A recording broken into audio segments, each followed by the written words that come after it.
Apa bukti kamu ngomong kayak gitu? Gitu, nanya ke pelaku. Jangan, bener gak yang dia omongin? Jangan, salah nih. Konsep tabayun itu bukan kepada korban yang dibicarain, kepada yang ngebicarain. Jadi kayak ada teman kita yang ngomong hal-hal yang gak benar, tanyanya balik ke dia. Apa bukti kamu ngomong kayak gitu? Kalau benar, gak usah disampaikan. Kita kebalik, dia ngomongin kamu kayak gini, bener gak? Nah, ini konsep tabayun yang akhirnya bukan tabayun jadinya, namimah. Udah jatuh tuh anak panah di lantai, kita ambil, kita tusuk. Ini bukan dari saya dari dia.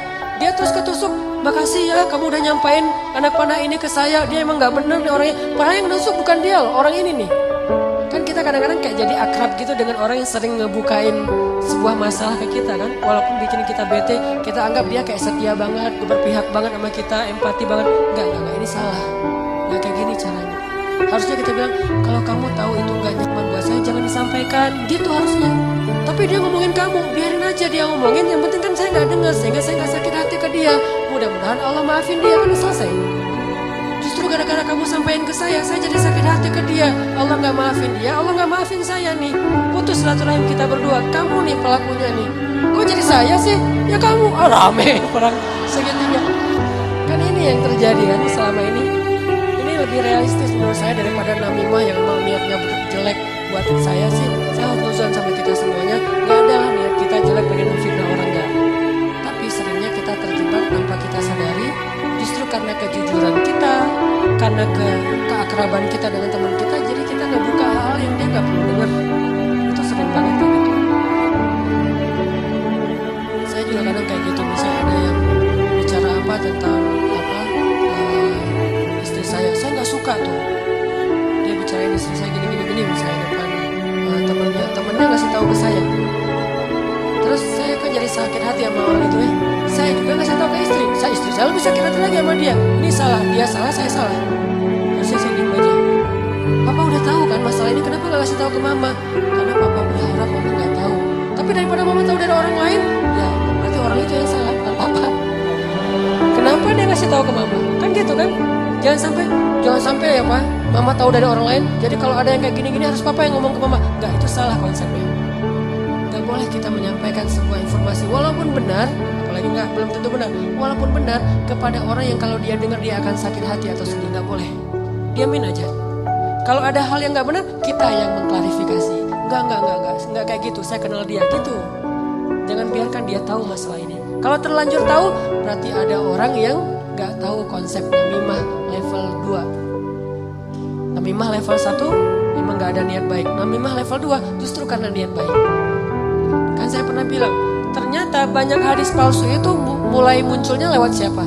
Viralnya itu gara-gara ulama-ulama yang soleh. Jadi banyak riwayat hadis palsu itu diantara para ulama yang soleh loh. Bukan sengaja pengen memalsukan hadis. Kenapa? Karena ulama soleh ini terlalu husnuzon. Misalnya nih, ada yang datang ngomong ke saya, Ustadz, saya pernah mendengar hadis gini.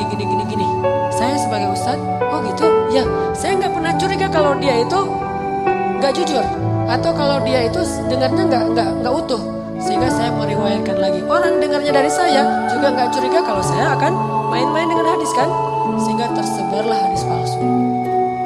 Bukan karena ada orang yang jahat, ada memang sebagian hadis palsu gara-gara pedagang. Biasanya hadis palsu itu pedagang, penguasa, dan ulama. Ini 3 penyebab hadis palsu. Pedagang pengen ngelaris barang dagangan. Siapa yang memakai jubah atau sorban 7 meter di hari Jumat, maka dia akan mendapatkan dijauhkan dari api neraka 7 kali langit dan bumi. Untuk jualan sorban 7 meter. Siapa yang makan buah ini, maka dibebaskan dari sihir. Dia jualan buah itu. Ini bisa muncul hadis palsu dari penguasa. Siapa yang mengangkat seorang penguasa yang kayak gini, maka Allah melaknat dia. Gara-gara apa? Saingan politik. Ulama menyebarkan hadis palsu, kenapa? Karena gak pernah berpikir orang akan bermain-main dengan hadis Nabi, sehingga dia percaya aja kepada orang itu. Baru nanti di masa berikutnya, ulama ketika ngelihat banyak banget hadis palsu, mereka perbaiki. Ini riwayat dari siapa, ini dari siapa. Bisa jadi periwayat hadis palsu itu adalah orang soleh, ulama besar. Kenapa bisa meriwayatin? Husnuzon. Gak mungkinlah dia bohong atas nama Nabi. Langsung diriwayatkan balik kepada orang lain. Orang yang mendengar, gak mungkinlah Ustadz bohong atas nama Nabi. Terus saja hadis palsunya nyebar. Itu teman-teman. Jadi namimah, mengadu domba juga bisa kayak gitu. Gara-gara kita terlalu akrab dengan teman kita. Kemarin ada yang ngomongin kayak gini, benar nggak? Siapa? Si Fulan. Tapi ini aku karena ke kamu dekat ya teman, jadi aku sampaikan nih. Terus yang teman yang dengarnya, makasih ya udah disampaikan. Kenapa makasih? Harusnya kita bilang, lain kali jangan disampaikan ya kayak gitu-gitu ke saya. Harusnya kayak gitu. Kenapa kita malah makasih? Makasih ya udah nyakitin hati saya kan gitu kan ya bahasa lainnya. Makasih ya udah bikin malam saya gak tenang. Makasih ya udah bikin saya bete. Buat apa? Jangan disampaikan. Makanya ketika Nabi mau ketemu seseorang sahabat mencegah di tengah jalan. Ya Rasulullah kenal orang itu? Belum. Orang itu ya Rasul, stop kata Nabi. Kamu ingin menyebutkan aib-aib dia tentang saya? Ya Rasul, biar Rasulullah tahu siapa orangnya. Jangan, saya gak mau ketemu seseorang yang membuat saya bete duluan dengan dia. Biar saya ketemu dengan dia dan saya gak tahu apa-apa tentang dia. Jadi Nabi bisa nyaman. Ini cara Nabi menghargai orang lain. Jadi teman-teman,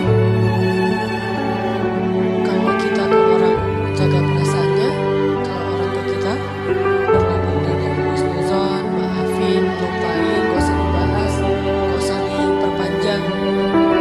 Apalagi kita contoh, ada kasus misalnya, ada 2 orang yang lagi punya masalah rumah tangga.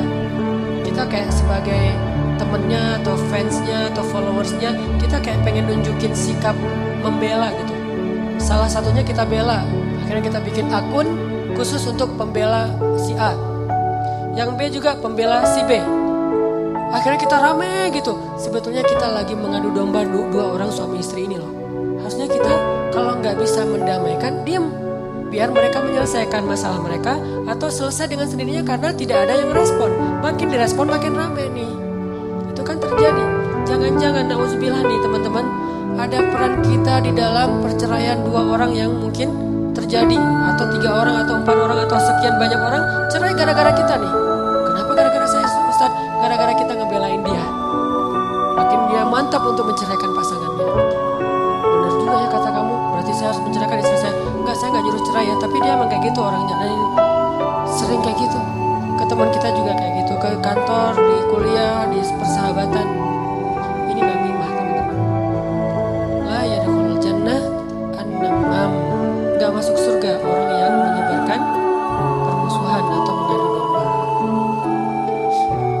Terakhir, mudah-mudahan kita benar-benar bisa menjalankan 2 konsep ini. Satu surat At-Taubah, Ra'fah. Satu lagi surat Al-Insyirah, Syarhus Sadar, dalam bergaul kita. Sehingga insya Allah kita gak punya banyak masalah di antara teman-teman kita. Udahlah, jangan sampai kita larut terus membahas masalah pribadi. Ada banyak masalah umat yang harus kita bahas. Kalau kita benar-benar seorang muslim yang empati kepada umat, mending kita habisin energi kita buat ngomongin Dayakolot, ngomongin banjir di Bandung Selatan, ngomongin orang-orang yang pengangguran, ngomongin teman-teman kita yang kena narkoba di luar negeri, ngomongin Rohingya, Suriah, Palestina. Apa yang bisa kita bantu buat mereka? Mending energinya dipakai buat itu daripada habis terus energi untuk masalah kita pribadi. Kayaknya egois banget sih. Di sana banyak yang butuh pertolongan kita malah sibuk dengan urusan pribadi. Itu buat saya itu gak keren. Kita terlalu egois membahas masalah pribadi. Boleh, tapi porsinya jangan kegedean. 30% aja, 70%-nya untuk umat. Saya juga punya masalah keluarga. Semua orang punya masalah keluarga, tapi saya gak mau berlarut-larut. 30% aja. Sisanya, kalau saya ketemu sama teman, pasti yang dibahas masalah kemaslahatan. Dan bermanfaat. Mohon maaf kalau ada salah kata. Dan semoga Allah memberi ilham dan taufik dalam hati kita untuk menjalankan apa yang sudah kita dengar. Bukan hanya jadi wawasan, bukan hanya jadi teori, bukan hanya jadi sekedar wacana, tapi memperbaiki perilaku dan akhlak kita. Karena wawasan yang tidak diamalkan namanya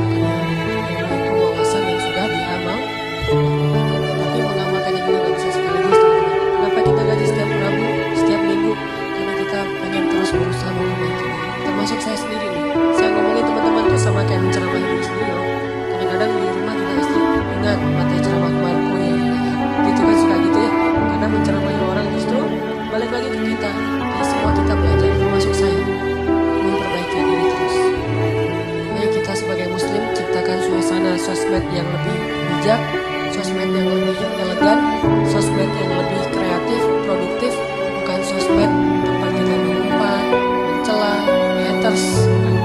Kita muslim tunjukkan bahwa Islam itu emang keren, elegan banget. Karena kita mewakili agama kita. Nanti teman-teman kita di beda agama, mereka juga